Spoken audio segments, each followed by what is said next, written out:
Hello and welcome. My name's Fuso Stewart, and this is my Zen blog. And I wanted to talk to you today a little bit about mindfulness. I think this is a really important word to discuss because in the context of today's society and in the world focused on personal growth, the word mindfulness has gained a lot of traction. And I think that's a really good thing. Certainly we want to be mindful of our surroundings, of ourselves, of each other. And I have nothing against the concept of mindfulness.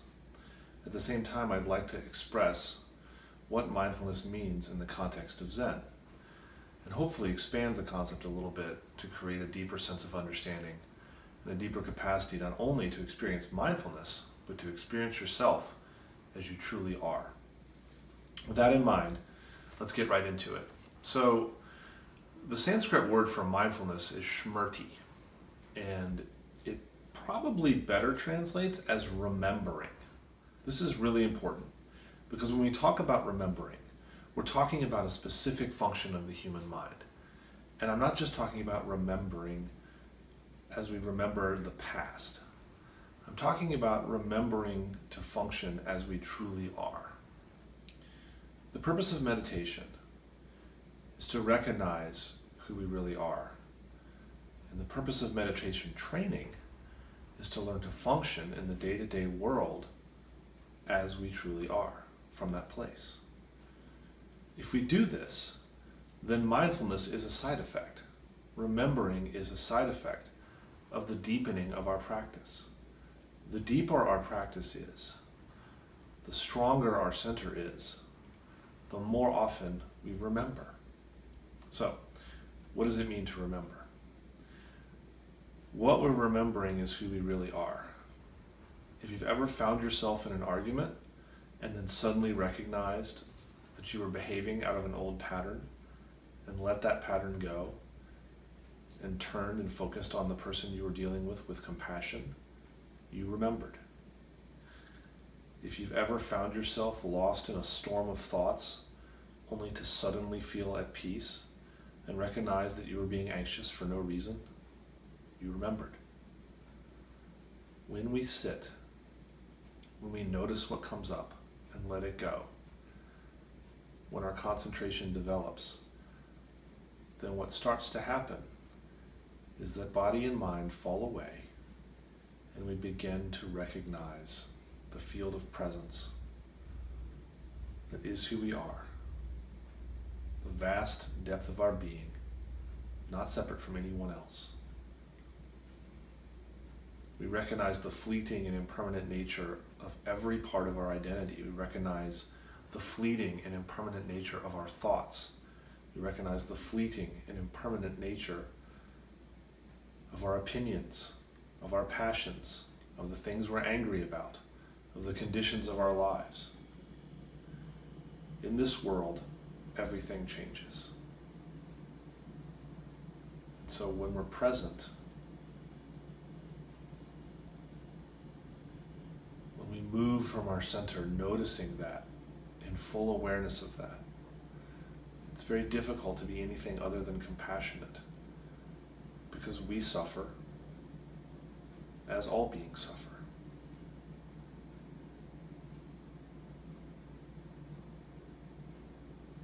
So if we are creating suffering, we can recognize that.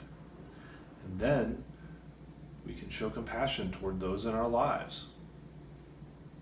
We can show compassion towards ourselves.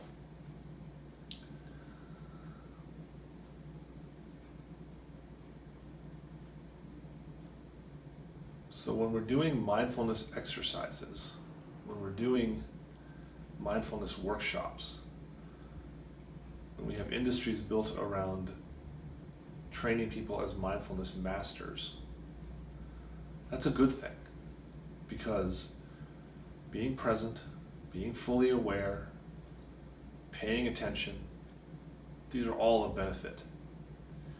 But I think something that gets overlooked is what is all of that a benefit of? And it is a benefit of the depth of our being fully expressed. But if we don't know that, then we'll stop with just mindfulness. And there's so much more. You are so much more than just the capacity to be present. And it's been my experience that the process of sitting is the process of getting to know the biggest jerk that you know, which is you. I know for me, my journey with meditation has been about becoming very intimate with and very aware of, painfully aware of, the fact that I can be a terribly destructive person and a terribly hurtful person, and that when we truly start to remember, that's how we atone for that.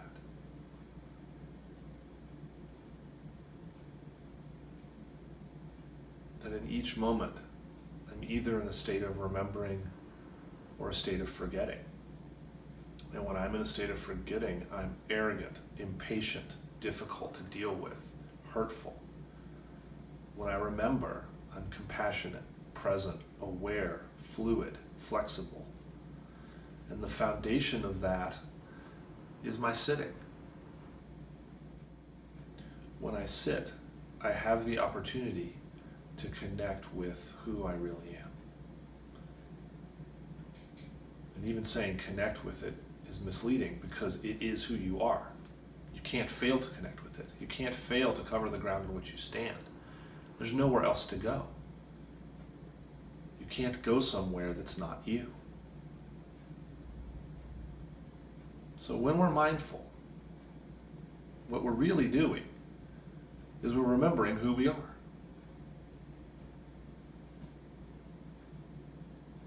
So that's not a slogan. That's not a buzzword. I saw an article recently where a company had a chief mindfulness officer because they discovered they got more productivity out of their employees if they taught them how to be mindful. It's maybe the worst use of mindfulness I've ever seen. I mean, I'm glad that the company's learning about mindfulness, but it's not about productivity. There's an old Zen joke: don't just do something, sit there. Yes, if we're present, we're more skillful. If we're mindful, we're more compassionate. But the purpose of sitting is not to become mindful. The purpose of sitting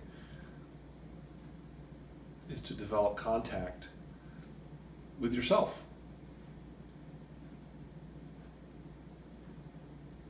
One of the most famous Zen masters of all time is named Master Dogen. And Dogen said, to study the self is to forget the self. To forget the self is to be enlightened by the 10,000 things. So when we sit, we study ourself.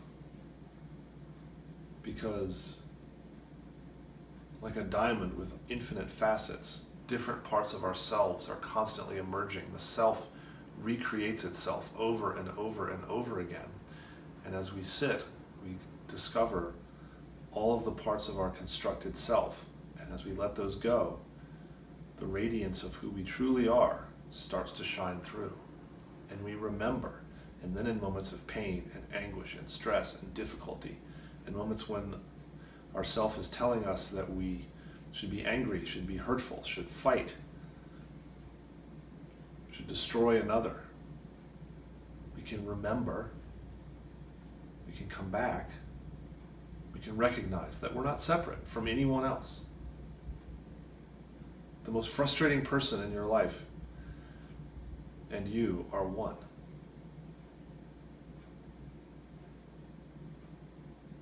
So when you hear the word mindfulness in the future, rather than thinking about slowly eating an orange, or thinking about a workshop, or thinking about just breathing,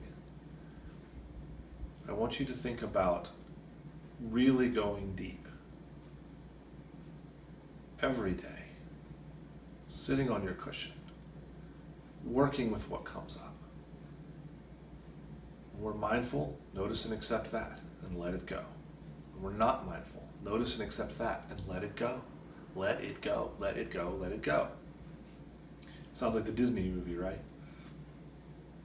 But in all seriousness, practice never ends.